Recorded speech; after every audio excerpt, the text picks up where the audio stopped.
Well, it's a joy to see you all.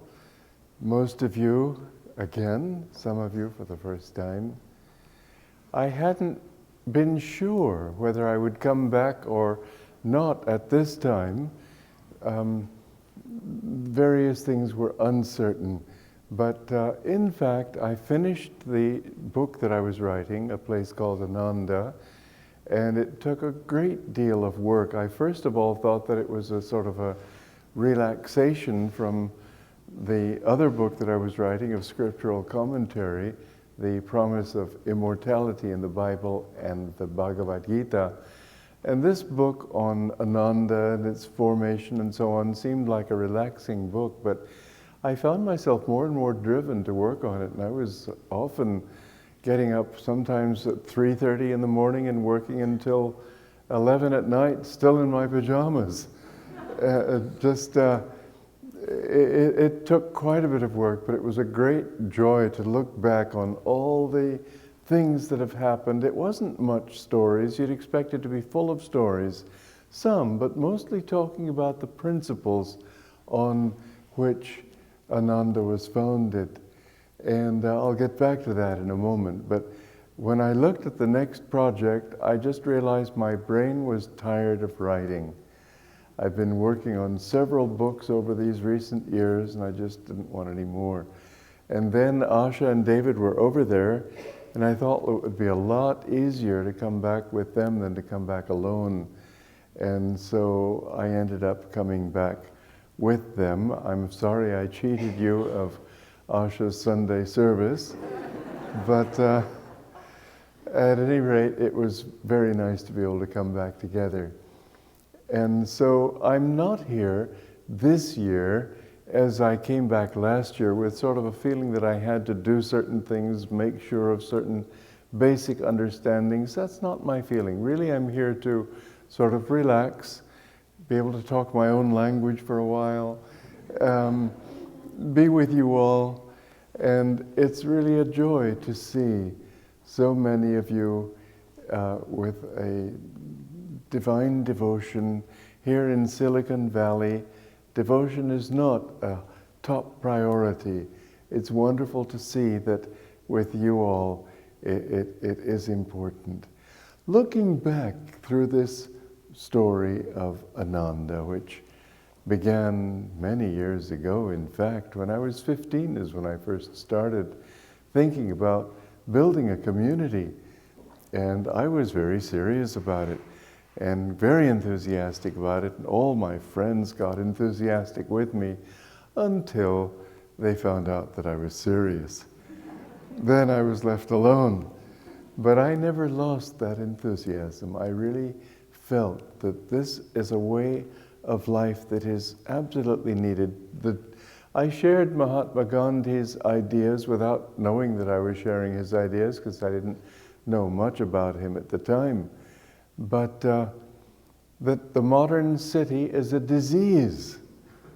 It's impossible in the crowded conditions of modern cities and the rush and the stress and the frenzy. It's very difficult to hold your inner peace and to have uplifted values.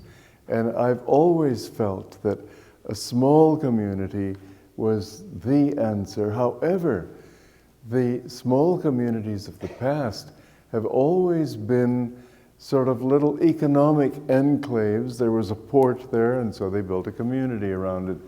There was a farmland, they built a community around it. There was some sort of crop or whatever, but it was always for economic reasons. And so as a result, people in small communities tended to be small-minded also. And this, of course, is the curse of the village. The pettiness, the judgment, this is what I wanted to avoid. And I kept thinking, how can we have both? To me, these things are very much more than a personal thing. It's a principle. If people can get close to themselves, close to their neighbors in a meaningful way, then they can begin to be close to people on the other side of the world, on the other side of that mountain. It's like that saying, I love humanity, it's people I can't stand. It's true that we need to get away from the personal aspect, excessive personal aspect, and see humanity in basically, and this I didn't know when I was 15, but basically it has to be an understanding that God is expressed in all these forms. And there are as many Christians, there are many types of Christianity as there are Christians. There are as many types of Hindus as there are Hindus. Religion really has to be understood as a personal thing, not as something everybody does in lockstep togetherness. And I, because of this, didn't even when I was a boy, I didn't even really feel much interest in religion as such, but I was very interested in God. And I tried to find God through science, through politics, through art, through music, through writing, poetry. I wanted to be a poet and a playwright, and that was my natural bent. But in all the different things, I wanted to find that which would inspire people, but I tried to find it without God. So what else is new? Every single philosophy that I read today is trying to find solutions without God. I can tell you from my own experience, it doesn't work. You find that, how many people have come up through these self-help movements and psychiatry and this thing and that thing? How many people have become saints? I think the answer will be zero. You have to love God. You have to love a higher truth than yourself. You have to dedicate yourself to a principle that supersedes, that transcends the human nature. And so it was that bit by bit, sort of like a moth coming to a flame, I circled around and finally realized that flame was there. And what does the flame burn? It burns your ego. And what I realized was that I was sick of this ego. I didn't want any more to do with it because it had caused me nothing but unhappiness. Now, I had the kind of ego that young men have and who are intellectual and somewhat clever or intelligent or whatever you want to call it. I could best anybody in argument, and I found that it wasn't making me happy. And I could quote all sorts of things, and it wasn't making me happy. And I looked back over my life at the age of 18, 19, 20, and I realized that when I was happy was when I was a child, when I was ready to just take life as it was and not impose myself on it. And so I came to Master already deeply desirous of getting rid of this little sense of I and embracing a larger sense of I. Well, that is what Master taught us. He taught us that truth is infinite and that we must embrace an infinity and forget about our own little part in this. The teaching of Master, I had the good karma, I can't call it anything but that, to be able, once I started seeking spiritual truth, to come to Master. And I read Autobiography of a Yogi in New York.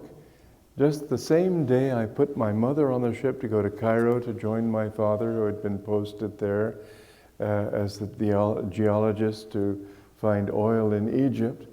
The very day Divine Mother said, okay, now you're free.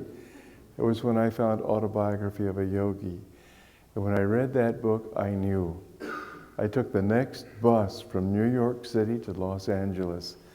The first words I addressed to Master were, I want to be your disciple. I have never, in more than 50 years, that was 1948, I have never for a moment doubted that decision. I've had lots of doubts, not that one. I've always known this was my path, he was my guru. And I have known it because of many things, apart from a deep inner recognition.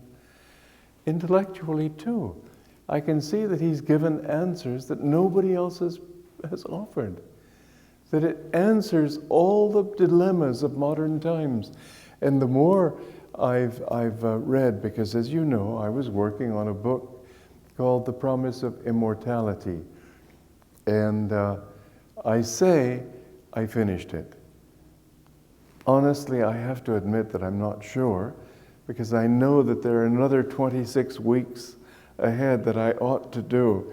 But because 26 weeks more of that really brain-breaking labor is something I don't want to face, I call it a completed book. After all, it is going to be between 400 and 500 pages, and that seems long enough. And so the book is finished.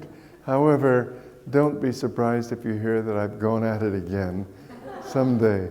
I just don't know. It was very hard work, but I have to say very joyful work. Because to be able to see in the Bible and the Bhagavad Gita and in Master's blending of these two, mind you, I never teach or write anything that I don't feel is what he did, what he said, what he wanted. I'm not interested in Kriyananda, he's just a bum. But I am very interested in trying to represent this great master. And in that is an important mission. Because there aren't that many people who knew him. There aren't that many people who really knew what his mission was all about. You find the average person comes to a great teacher and either they think he's a wonderful teacher. He didn't want us to think that way. He wanted to say, these are wonderful truths. This is wonderful inspiration. This is divine love I'm giving you. He didn't want to think of himself. I remember I was sitting at his feet one time and he was busy working on writing. And I was just thinking how grateful I was to be his disciple.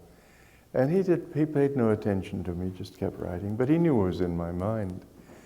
And then when he finished it, he asked me to help him stand up, and he looked at me for just a moment with this deep joy and deep love.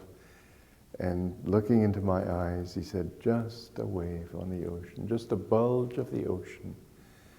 That's what he wanted me to see, not him, Yogananda, but the great ocean of which he was just a part. And this is the example that he set us. This is the example I hope to try to set. So I never, in any of my writing, do I say, well, this is what Kriyananda thinks. I ask myself always, is this what you want me to say? And it's a state of prayer while I write. And it just is amazing to me to see how the thoughts that come to me as I write are thoughts I've never had before. But I'm asking him, and there it is. And it's a wonderful experience it's an adventure. I can't claim credit for anything. Yes, I work hard. Of course you have to work hard. But the truth is there to be worked with. That's the point. It's not my truth. What I try to do is make it readable. And in that I work hard, yes. I try to visualize my reader sitting across the desk from me. Not a man, not a woman, both. And I try to talk to him, and if I see a sort of a puzzled look on his face, I think, well, I haven't quite made it clear yet. And I try to bring it to a level where, because you know it's so easy when writing to sort of fly off into an abstraction. That's why they say Dostoevsky used to write with his feet in a bowl of hot water. And I suppose somebody kept heating it, I don't know. But anyway, a bowl of water, just to keep himself bound to the earth a little bit, to his body. Many writers have done this. Some have smoked, and some have gotten up and taken walks. Sometimes I get up and take walks, but anything to bring your mind down to the reality of I'm here talking to these people.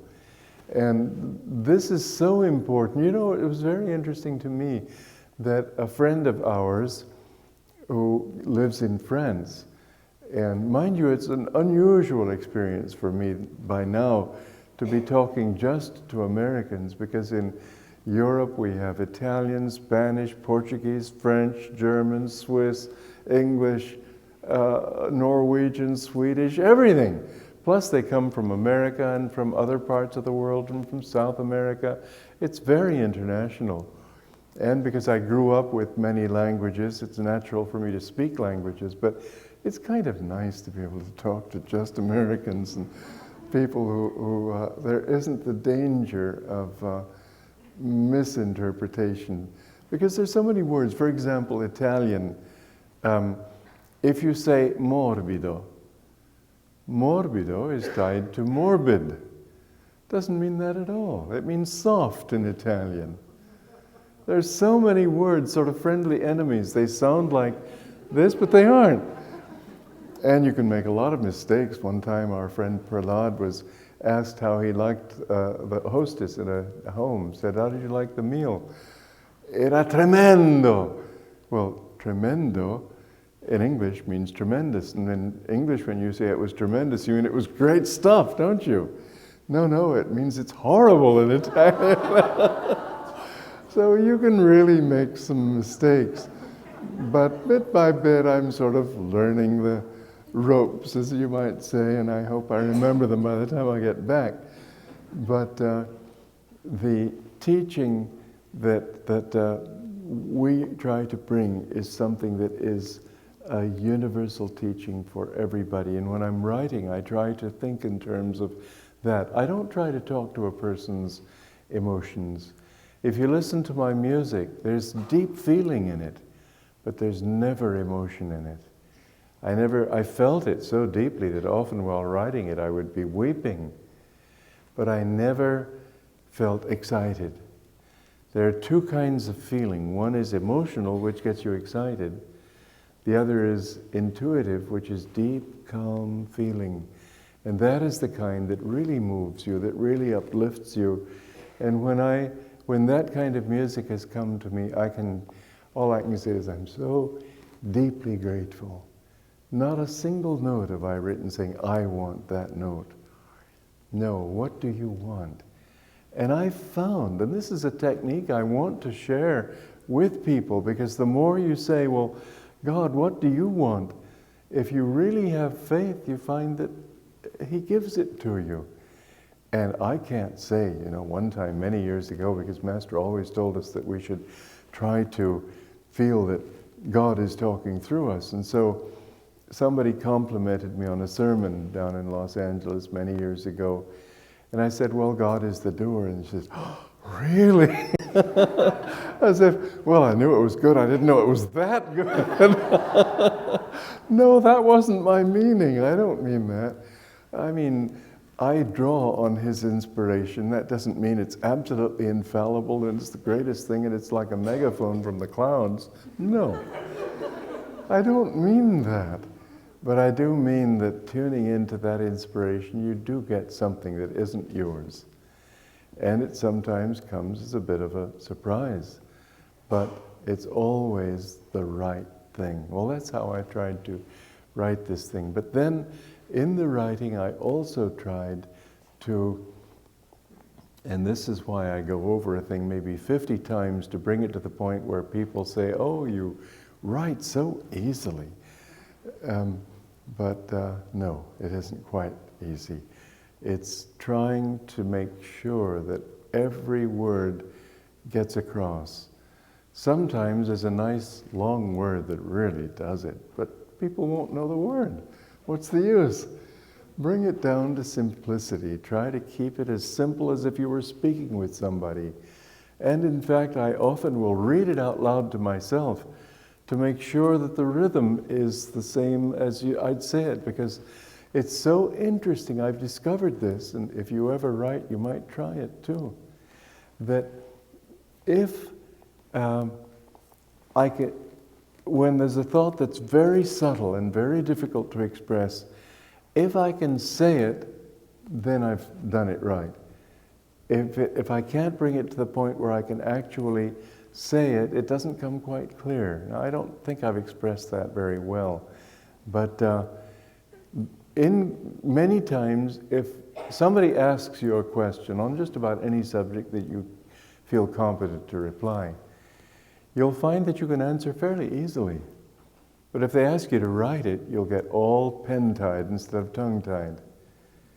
In speaking, we have a certain spontaneity and ease that you need to learn how to translate into words. Well, in French, and I was talking about this at first, this French member of ours who was visiting Assisi, she said, in French you can't do that.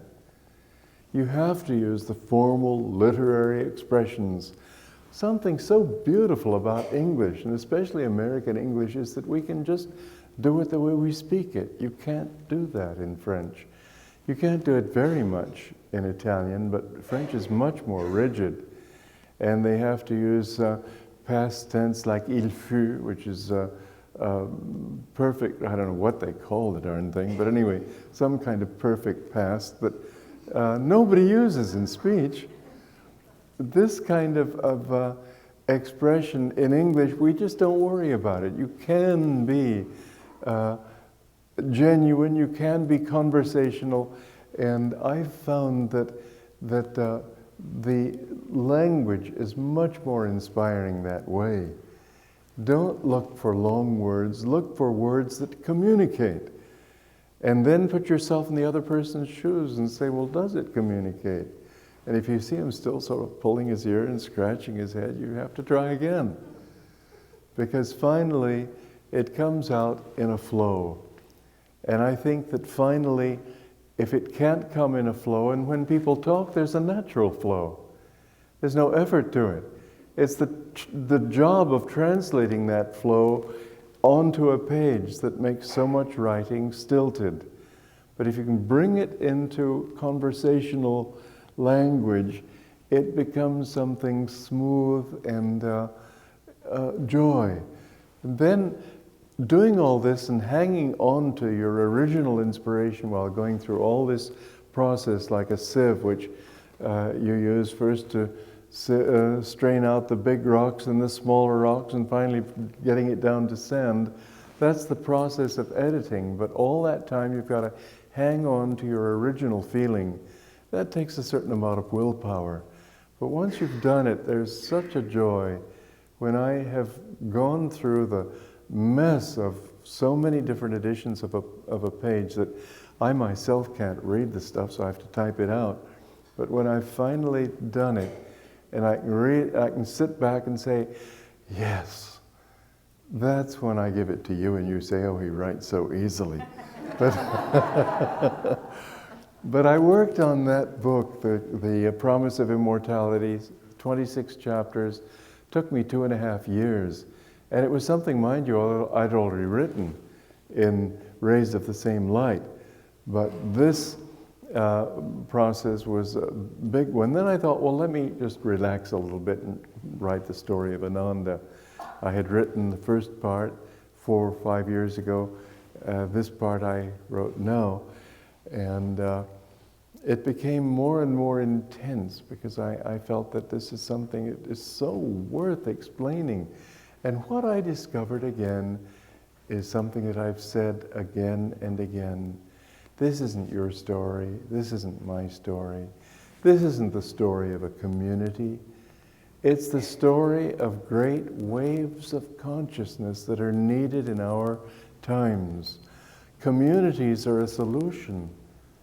That when people can learn to live together and seek inspiration together and support each other, and this is the wonderful thing, you don't get the gossip in that kind of community because everybody knows we're here to try to grow. Everybody knows we're here to try to become better.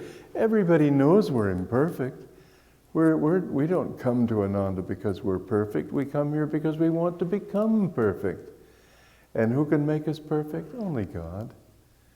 But the more we tune into Him, the more we find that inspiration inside. And this happened to me too. I was 21 at the time, living in Charleston, South Carolina, thinking of becoming a playwright and realizing more and more that whoever changed his life just by reading a play or going to the theater, it just doesn't work that way. There's something more. And I had tried to stay away from God. I had tried to work things out without him because I didn't see how he could really, I didn't know, I didn't doubt that there was a God, but I didn't know how to define him. And I went out this evening in Charleston. I remember taking this long walk and asking myself now, what is God? He can't be an old man with a long white beard. I mean, that doesn't make sense. He can't be like a policeman up there on a cloud directing traffic down here. He's got to be consciousness because I'm conscious and you're conscious, and consciousness is everywhere. And I didn't know the teachings of J.C. Bosch and discoveries of modern scientists that show that there is consciousness in everything. More and more science is coming to that. I didn't know that, but I said that if I'm conscious, he has to be conscious. And if I'm conscious, I have to draw that consciousness from him rather than create it myself. And if this is true, then the closer I can get to that consciousness, the more I'll have of what I want. Because I see that there are many types of consciousness here. I see people in Charleston, it was a small town, and as a budding writer, or I should say aspiring writer, I made it a point to meet all kinds of people. And I would meet, as they'd come to town, all these different personalities.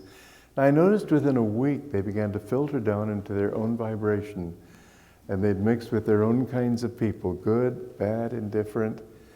But I noticed that this same human personality or human consciousness can become all these different things, from drunks to criminals to good people. And I realized that we must be expressions of that consciousness, but imperfect expressions.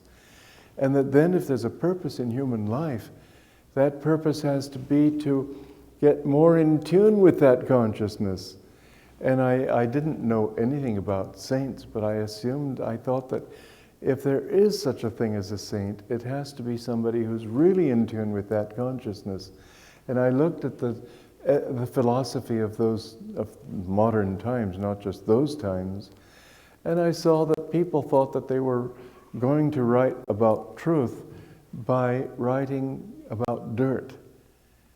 And I remember writing something, this was some years before that even, that the vision of truth has to be from a mountaintop. It can't be from a gutter. If you're in a gutter, you'll only see the top of the gutter. You won't be able to get an overall view. And I remembered this man, this young man in college at Brown University, who intended to write the great American novel. Anybody who intends to write the great American novel will probably become a manufacturer or something, certainly not a novelist. But anyway, this was his big ambition. And I said, well, what are you going to write about? And he said, well, what do you mean? And I said, well, do you want to inspire people with a greater sense of beauty? Beauty! As if I'd said some dirty word. He said he didn't want anything to do with beauty, he wanted to write truth.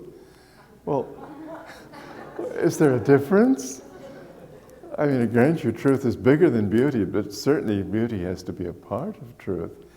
And that was what I was thinking, that we need to understand that truth and inspiration, these are the reality, and that people who are saints, I said, in that time I remember writing a paper in which I said the view of a saint has to be the truer one, because it takes into account compassionately all types of people. And you don't understand people by sitting there with a snide attitude analyzing them. You understand people when you understand them with your heart. And I was thinking that the same drunk that I see sometimes just staggering down the street could be I, if I had taken the same wrong turns he took.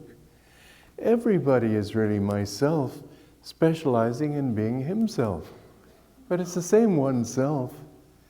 And so I realized that on this long walk, I realized that the real purpose of life is to get more in tune with that consciousness. That consciousness is love, that consciousness is joy, that consciousness is absolute wisdom. And there's nothing else worthwhile in life except being in tune with that. So that's why we're born. And I remember coming back to my apartment that evening, and I was rooming with 4 other guys, and they were all sitting around the kitchen table sort of swapping stories and jokes and so on. And I was so just overwhelmed with this vision of what life is all about. And I tried to join them for a while, and I just couldn't. And they were sort of making fun of me. Look at old Don, he's always taking life so seriously. But no, this was serious. And from then on, I resolved that I would seek this truth. Master was my key to that door. And communities are a key to that door. Communities are not just, and yet they still are also, a wonderful opportunity for people to live with friends. I know a story of I read this somewhere in some magazine about a couple who were moving out of their apartment, and they had all their luggage outside the door, just ready to move out. When the people from the floor upstairs saw them and said, "Oh, you're just moving in." And he said, "Welcome." They were all just one big happy family in this building. Well, they'd been there 1 year and hadn't met those members of the happy family upstairs.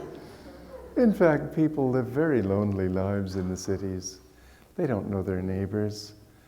In a community, it's so wonderful to see that when somebody's sick, everybody's praying for them. Everybody, if they can, they go visit them, they bring them flowers. There's such a wonderful spirit of sharing. A couple get married, don't have any money, everybody pitches in to send them on a honeymoon.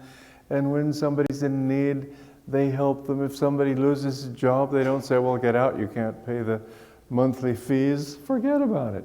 Help them. Trying to help other people is the way to help yourself.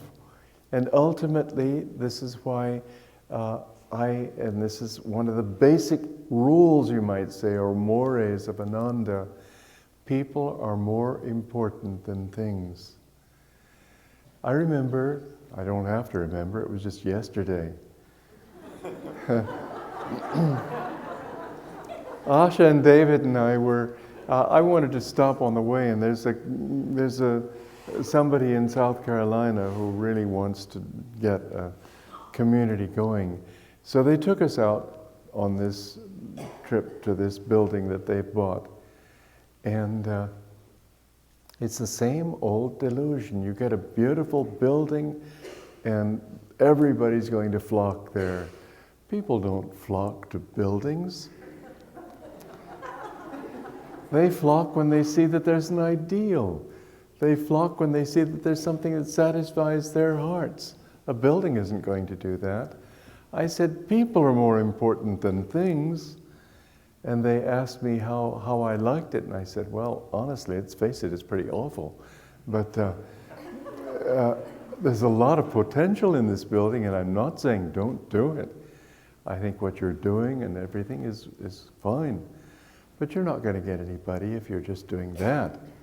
What you need to do is, well, I suggested she start a radio program, anything to draw people in. And I said something else too, because you know the South is a little different from the North. It's pretty Bible Belt down there. And these people are very much into spiritual things and so on. But honestly, I said I couldn't come here and do much. I represent something I'm committed to, and I'm not going to change. But if I talk Yogananda, if I talk Sanskrit words, if I talk yoga, which is a 4-letter word down there, they're not going to come. I said, however, you who have been born and brought up here and have this understanding, you could do a wonderful thing. We're not sectarian. I have a commitment, and I'm serious about it, but The basic commitment under that is to principles. I said, you're not committed in my way. You could talk on those principles. I said, if you have a radio program, why not invite the ministers of other churches? And instead of talking about all these different beliefs, talk about love. Talk about practical ways of expressing love. Talk about joy. Talk about peace. Talk about these things that are the reality of religion. Help people to see that there's a difference between spirituality and religion. That a person can be an atheist and still be spiritual, even though he can't be religious. It isn't so much a matter of your beliefs as of how you live. And I hope that idea gets across, because in that way, really a whole movement could be started. There's a limit to what we can do as a group. I know that. Not everybody's going to be able to come to Yogananda. And yet, if they come to the principles he stood for, they will all have already taken a long step. I don't know how far my suggestion will go. They're very enthusiastic. But the truth is that if you're only going to talk these principles, you've got another unity church, and you don't have that which lifts you beyond that. It's got to be practices. It's got to be, to put it in most basic terms, none of those things are going to take you to samadhi. You do need more, it's certainly true. But bit by bit, if you've got a better foundation, maybe from that you can build more. I don't know, it's worth trying. I've tried several times in my life to bring these teachings into the churches, bring them into these different milieux. It's never worked. I hope it works there. But finally, to come down to what we represent, it's still principles. I talk about Yogananda because I'm his disciple and because he represented everything I believe in. But more than that, it's the things I believe in, not the man. He didn't want us to look at him, just a bulge of the ocean. He was just an expression of that infinite. And you know, he didn't want to get us to think in terms of him. And too many people do, and it's human nature, and you can't stop it, so why say too much? But nonetheless, it's very impersonal. And very few people know how deeply impersonal I am. I love you all, but there's no me loving you. I don't feel that it's me. It's on Master's behalf, on God's behalf. But I couldn't care less about myself. I couldn't care less about being known. I couldn't care less about all that I've done. As I look back over the years of struggle and building Ananda, and the amount of sacrifice I've had to pour into it, it's not me. It was there to be done, and somebody had to do it. Somebody had to sweep the floor. It doesn't matter. But nothing is more or less important than anything else. It's all him. Nonetheless, you look at Master and you think that what a great soul he was, and yes, he was a great soul. And I love to think about him. And in fact, I have spent my entire adult life, because I came to him at the age of 22, so that's really my entire adult life, thinking about what he did, how he said it, how he did it, what he would do under these circumstances. I never do anything until I ask him, what would you do? And I've seen that in that process, it tunes in to something he represented, that he himself was not really a person. There was never anything that he absolutely did this way or that way. I also try to ask him, is there anything that you've done, said, that would go against what I'm thinking of doing? Because that too is important. If my own enthusiasm for an idea takes over, which it could, then if I can think of something that he would say that would nix it, then I'm grateful. And in that way, if we can tune into it not on a personal level, you know, when people say, tell me a story about Yogananda, it's odd, but I cannot think of a story. I have hundreds of stories, but I can't think of them in that way. Whereas if I'm talking principle, if somebody asks me a principle, suddenly stories come this way, that way, all over. because he exemplifies principle. To me, he exemplified principle in his life. Part of that principle was this ideal of communities. And one of the troubles with communities is that they're made of people. And one of the troubles of people is that they do get personal, because it's human nature. But I would like to really urge you, don't be too personal. Don't think of me as a person. I'm a symbol of something. Oh, sure, I'm your friend. Yes, definitely that. I'd give my life for you. But still, that's nothing. The big thing is that we are united in God's love, that we are united in His truth. If I do something wrong, I want you to tell me. My doing it doesn't make it right. Truth is our guide. That's why we have another principle at Ananda. Not just people are more important than things, but where there is devotion to truth, there is victory. And this has been our guiding principle from the very beginning. What works is what's true. What's true is what God wants. And never is it satisfying to say, or is it right to say, we want it, therefore. This is one of the reasons meetings at Ananda are always so harmonious, because we don't have factions wanting this and wanting that and shouting each other down. No, we want truth. It's a wonderful thing to be able to look back over 3 decades and more of Ananda's history and see that almost all our meetings have been harmonious, because people just wanted what was right. People wanted the truth. Well, so I've written this book, and it's an odd thing, because here I finished the book and I brought Ananda's history up to 1970. I think you probably were thinking 1999. No, I figured I'd done enough. All the stories, fine, you can all tell them. I figured that there are a lot of people who can tell that. But I talked of principles, the kinds of principles that make it possible for a community to succeed.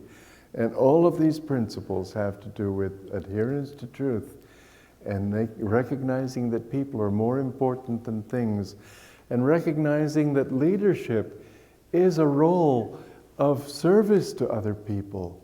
It's not a role of self-importance. It's not a role of imposing oneself. It's service.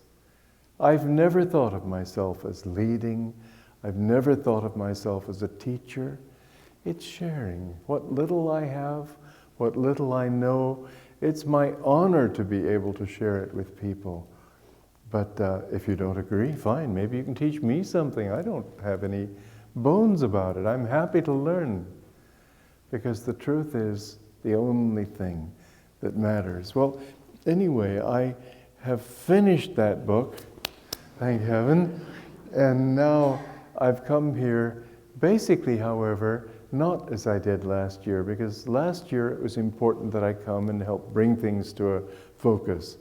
This year I see that everything's just going beautifully. There's a good focus, and people's hearts are really in tune. And so I'm here more to relax with you. I do ask you, don't invite me to your homes and things like that. That would just be scattering my energy. But if we can share together in different ways, this I would love. One of the reasons I wanted to come now is because the school is putting on this play on the 17th, and I mean, they did put me in the embarrassing position of dedicating it to me, so I had to come. But let's face it, that was a sly move. Anyway, I loved it last year, so I know I'll love it this year too, and I'll be back again then. But any time that we can share together in an informal way especially, I would like that. But because there are so many, I can't do it visiting individual homes. That would take up all my energy. And there's another thing that I'm a little concerned about, not for myself, but for what little bit of work God still has to squeeze out of this body.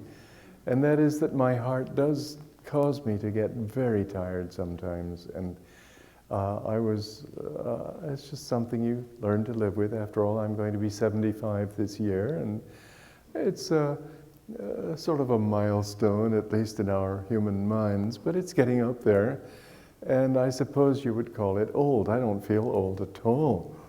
And when my heart's doing well, I have more energy than ever, really.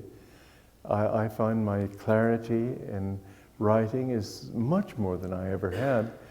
And my energy to do things, but I am limited. I reach a point and suddenly I can't do it. So keep that thought in mind, that I want to stick around long enough to be able to do what I've got to do. I have quite a lot more that I hope to finish. I won't go into all of that, but then I was listening to, this is a tougher one for me, because I had decided not to write any more music. But I was hearing what David Miller arranged for the piano, and much of it was very nice, but I was thinking, it'd be nice to arrange it, really. So, who knows?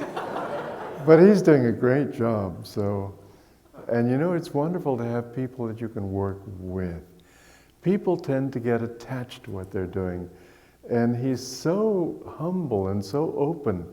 He's worked on something, it's brought it to what he thought was the right thing, and I listened to it and I said, that's not quite the right approach. He says, oh, okay. He's totally open. I really appreciate that spirit, because I'm that way too. If Master were to come and say, listen, you jerk, you've been doing it wrong. If he were to say it from everything that I've done, and I mean this sincerely, if he were to say to me, Ananda was a bad idea, I wouldn't question him. I wouldn't say, oh, but look, I mean, all the reasons why. We know all the reasons why it's a great idea, but therefore I don't at all expect him to say such a thing.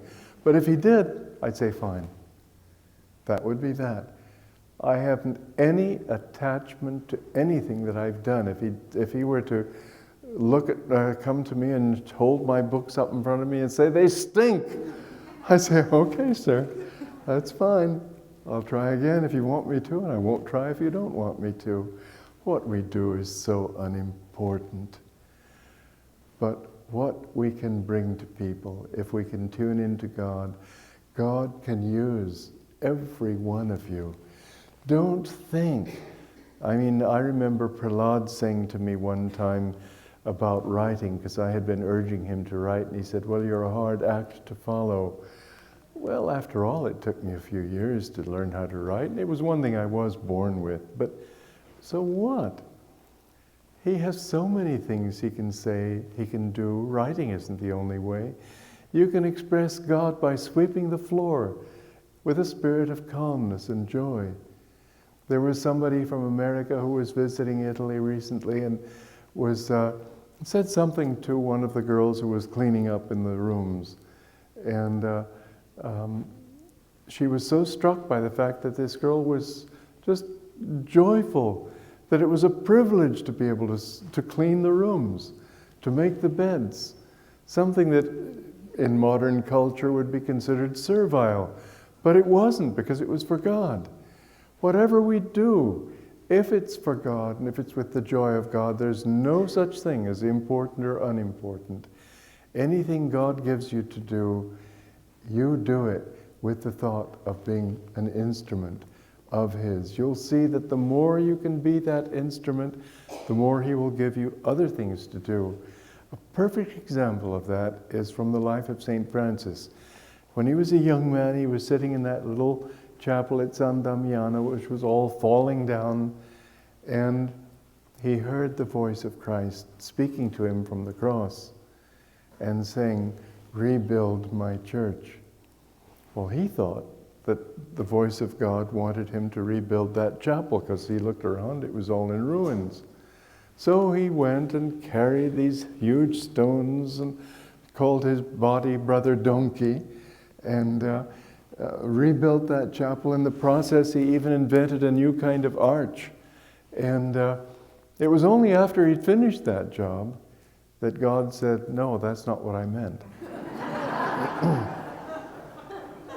But it was also what he meant, because it was what St. Francis could understand at that moment.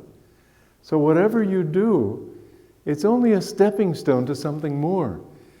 And it doesn't mean if God says, no, I wanted you to do this, that he didn't want you to do that. He could have corrected you at any time.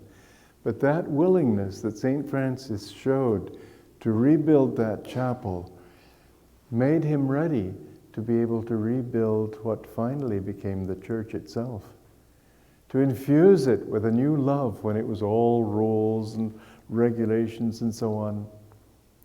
This is something that I've learned, and when you read my book, A Place Called Ananda, in the last chapters I go into that aspect of it. Master said that he came, that he was sent here by Christ to bring back original Christianity. And he said that spirit of Christianity has been lost. There's service, yes, but there's not communion. And the whole basis of it, he said that Christ was crucified once, but his teachings have been crucified every day ever since then. But what did he mean by that? The crucifixion has been that the church has become a big institution. And it's really between you and God. In the early church, there was the Gnostic movement, where it was the individual in his relationship with God. That's what Jesus really wanted to bring, Master said. That inner communion, that's why he gave his organization the name Self-Realization Fellowship. Realization of the divine self within. Fellowship with God in all his expressions. And the irony of it has been that his own organization named that on purpose to uphold that ideal, has been making a shrine out of it. And they have been doing their best to destroy Ananda. Well, so what else is new? It's a story of history.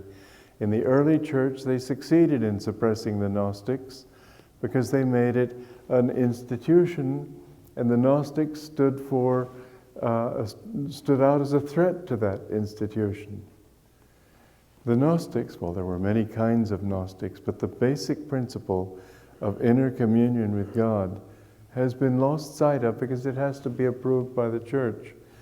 And there are a few people who have done it and have been sanctified, at least by the Catholic Church. The Protestants have gone the whole hog, you might say. They've said, well, we're all saints. Well, okay, lots of luck. Doesn't look like it to me. But there are St. Francis's and Teresa of Avila and different ones. In fact, Master one time said to us, don't read all the lives of saints because they're not all really saints. He said, read those that are in our line. A curious way of putting it, but I've personally assumed that he didn't mean those who are disciples of our line now and were reincarnated. That's a pretty esoteric thing. He could have explained it perhaps a little better if he'd wanted to say that. What I think he meant was that those who emphasized this aspect, inner communion with God. That's what St. Francis did and Teresa did and different of the really high saints. They communed directly with God. That's what our work is about. And that is what Ananda is about, above all. Not just communities. It's not just a social experiment. It's not just this wonderful thing of people all working together and helping each other and so on. All of it beautiful. But there's got to be a head to a body, and there's got to be the highest principle, if we've got these others, to tie them all together and direct them in the right way. And that principle is individual self-realization between you and God. You come here to church, it's a good thing to do. But remember, as Master said to us, you have to individually make love to God. You won't be closer to God just by joining a nice congregation. It'll help you, but what it's going to help you to do finally is establish self-realization in your own self. In this way, you are just as important as anybody else in this organization, because the organization is built for that, built for you. And we're here because of your need, personally, for God. No one is more important than you in that most and all-important respect. This is the struggle we've been having with SRF. It's sort of gradually come clear to me over the years since they launched their lawsuit 11 years ago. And we've won just about every point so far, and they're still slogging away, hoping to win something and get it all back somehow. In the process, I have come to the point of realizing that we do represent a wave of history that is needed. Fortunately, I'm a stubborn man. If I see that something is true, I'll stick to it. If they want to kill me, it's all right, but I'll stick to it. And stubbornness, I remember somebody said to Master once, "I'm sorry I'm so stubborn, sir." Master said, "Oh, that's all right. I attract stubborn people." Well, I think probably in that way I attract stubborn people. But if we are true to our principles, don't worry about what other people say. Don't worry about all the noise that goes on around you, but you be true to your own higher truth. And if thousands of people do that, they can change the world. Ananda is finally about changing the world. We can't do that consciously, really, but it will happen, because there are very few places in this world where people are really dedicated to truth as they understand it, not to the politically correct truth, not to sort of joining in, we all say so, so it must be true, like the Bandar Log in the Jungle Book of Rudyard Kipling, but because we in our own conscience feel it. That's why really our basic theme song is "Walk like a man." Even though you walk alone, why court approval once the road is known? Let come who will, but if they all turn home, if they all stay home, the road still awaits you. Go on alone. It's alone that you have to be, between you and God. And to be alone with others, wonderful, but don't let their conscience take over your conscience. Still, you have to be. You can't say, well, there are all these people who think this way. You know, I've had this from SRF. How can you think that you're right when all of us think one way and you think alone the other way? I'm not trying to be different, but this is how I see it. And fortunately, this is how Yogananda encouraged me to see it. Because I remember one time he said to me, apart from Saint Len, that's Rajarshi Janakananda, every man has disappointed me, and you mustn't disappoint me. And he said that with great fervor.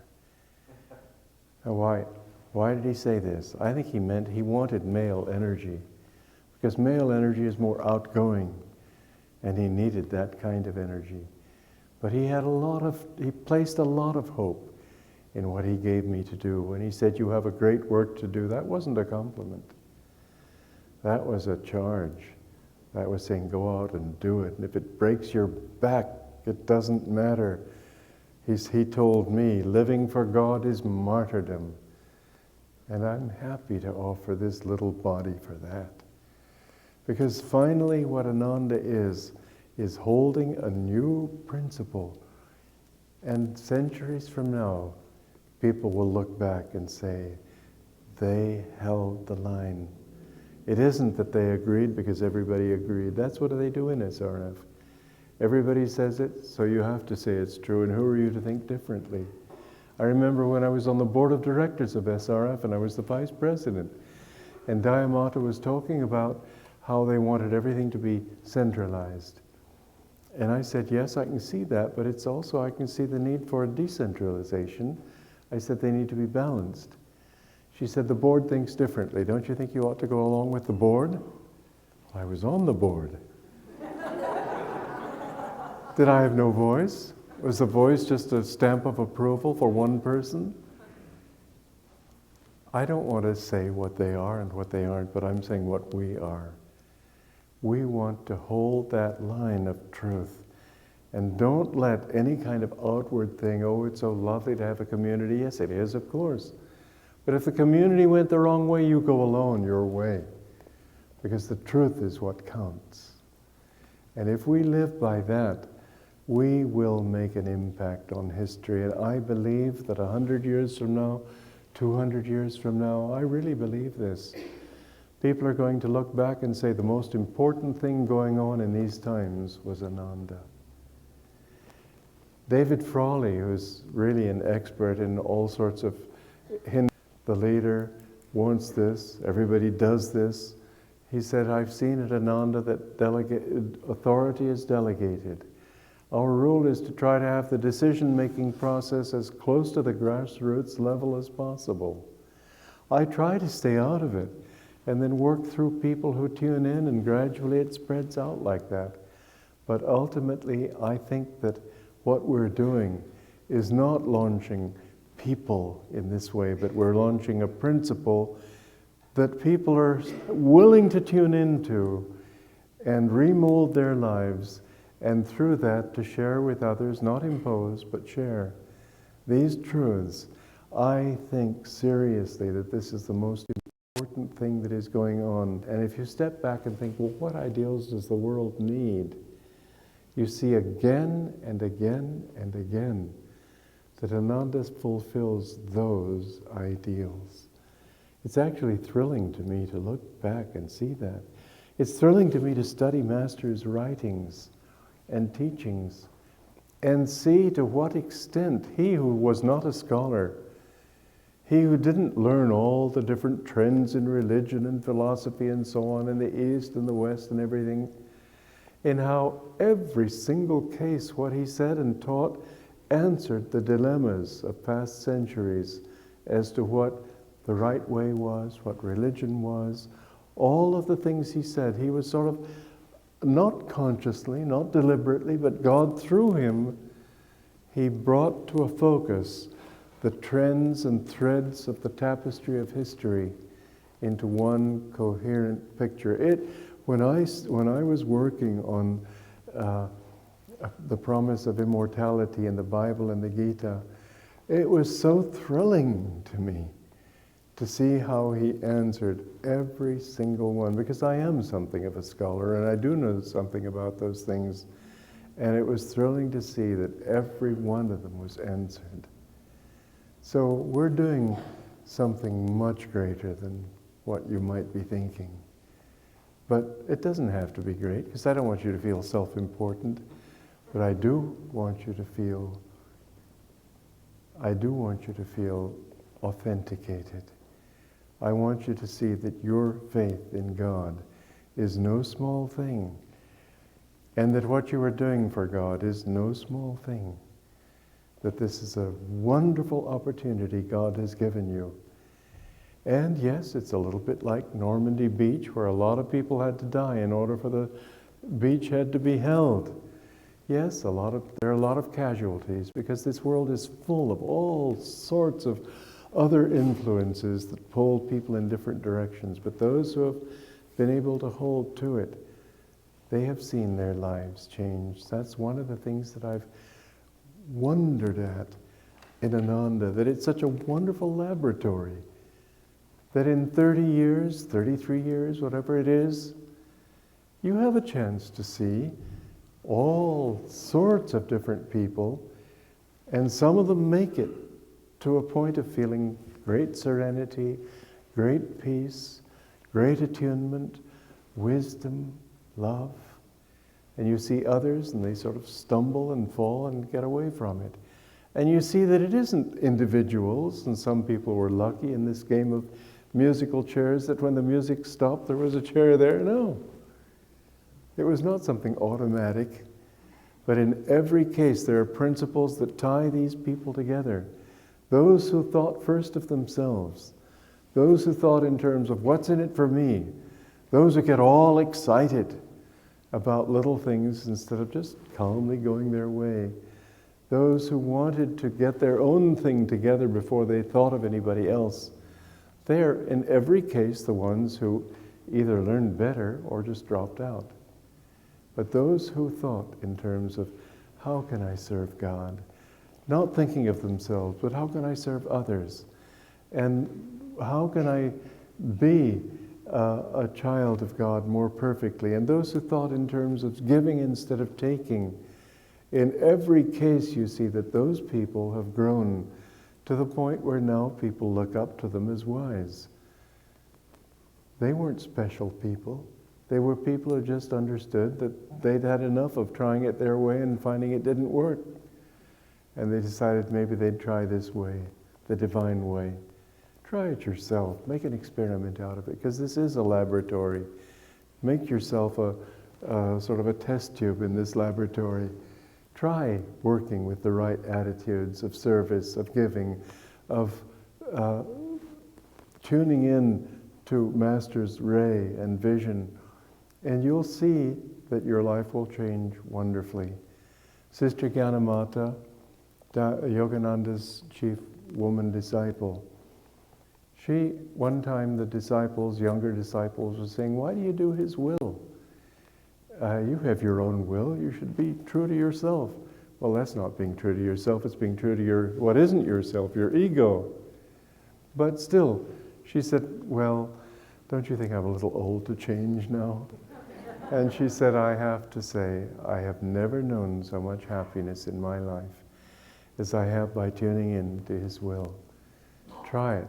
I know you'll find it's true, because I've seen this principle work universally, you might almost say absolutely. So anyway, it's a joy to be with you. I hope to see you some more. Thank you for coming and for receiving me with so much love.